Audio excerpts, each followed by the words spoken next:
Roptek. Baka naman maligaw ka. Ano kung maliligaw? Nandito ka. Nasa loob kami ng elevator. Diba pag sa Sunday, mga 11:45 aalis si Ate Jonah. Doon. Malayo pa siya kaya mga 12:45 siya. Tapos pag nag-alarm ako, gigisingin ko si Mami. Ihahatid namin si Ate Jonah. Kasi hindi niya pa alam kung paano pa ito gamitin eh. Turuan nyo. Tapos hindi niya alam kung anong floor tayo. Turuan nyo kasi ako nga tinuruan nyo. 45, 46, 47, 48, 49, 50, 51. La! Hanggang 50. Doors opening. Yan na tayo. Mainit. Ay, ang daming nag-aano.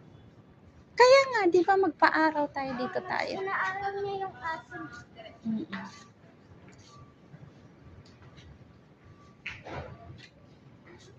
Doon tayo. Wow! Paaraw tayo guys. Paaraw tayo mga kapobre. Yan, ang ganda. Uy, basa. Basa dito banda. Grabe. Bakit basa? Ko alam. Baka umambon ka na. Naku, si tatay yun, nagpandong-pandong. Ginoo ko. Ba't siya nakahubad? Hindi ko alam sa kanya. Basa oh. Hi! Hi, hi, hi! Nasa rooftop na tayo, kapobre tibe. Ang layo din pala nung binabiyahe ko, oh. Ayan, oh. Ayan yung Oo, hanggang doon sa may na yun, oh. Doon. Andok. Sa'yo na pala yung oh. EDSA. O, biro mo doon ako sumasakay.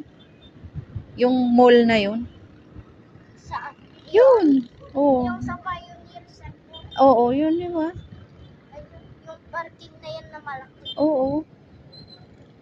Doon ako sumasakay. Minsan dyan mo, kami may bumibili ng mga